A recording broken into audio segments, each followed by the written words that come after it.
បាទសួស្តីបងប្អូនទាំងអស់គ្នានេះ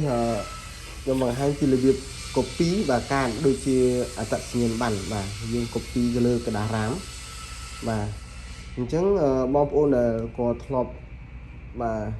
ធ្វើការ copy គាត់ធ្លាប់ប្រើប្រាស់ម៉ាស៊ីន print គឺគាត់បាទបានដឹងមួយចំនួនធំដែរហើយបាទបងប្អូនខ្លះគឺគាត់អត់ទាន់ដឹងពីរបៀប copy បាទដោយសារតែម៉ាស៊ីនយើងគឺ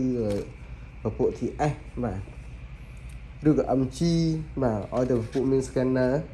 គឺយើងធ្វើការ copy បាទដូចគ្នាបាទនេះអត្តសញ្ញាណប័ណ្ណបាទកាតរឹងរបស់យើងដាក់ប៉ុណ្្នឹងមក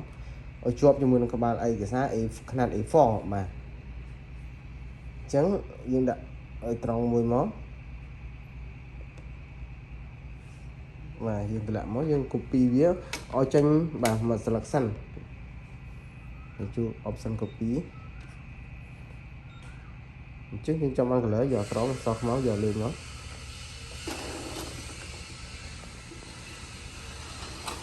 បាទ copy ឲ្យចេញមួយស្លឹកសិនបន្ទាប់មកយើងដាក់វាត្រឡប់បាទទៅវិញដើម្បី copy មកខាងទៀត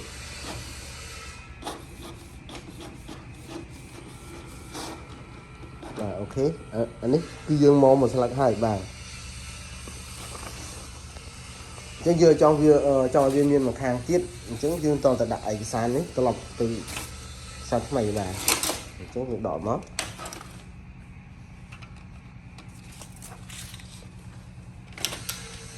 បាទសម្រាប់ការដាក់ឲ្យវាត្រឡប់មកខាងទៀតអញ្ចឹងឯកសារដែលយើង copy មិញនេះបាទយើងត្រូវដាក់ត្រឡប់វាបែរទៅក្រោយបាទតែអញ្ចឹង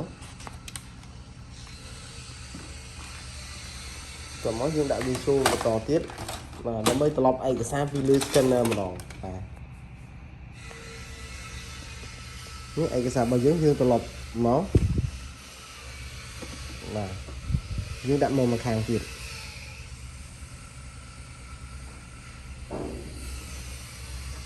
អញ្ចឹងបាទយើងចុច start វាម្ដងទៀត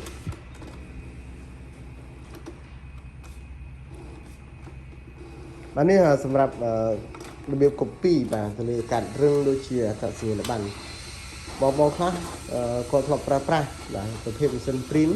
គឺគាត់អត់ដឹងពីរបៀប copy បាទតែបងខ្លះគឺគាត់ដឹងពីរបៀប copy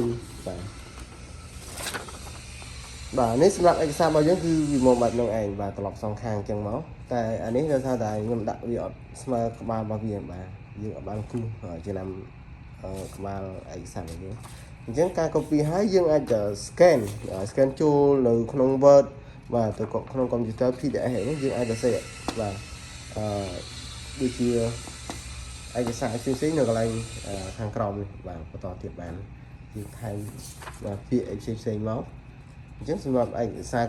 copy បាទប្រភេទកាត់រឹងវីដេអូមានតែប៉ុណ្្នឹងបាទអរគុណច្រើនបងប្អូន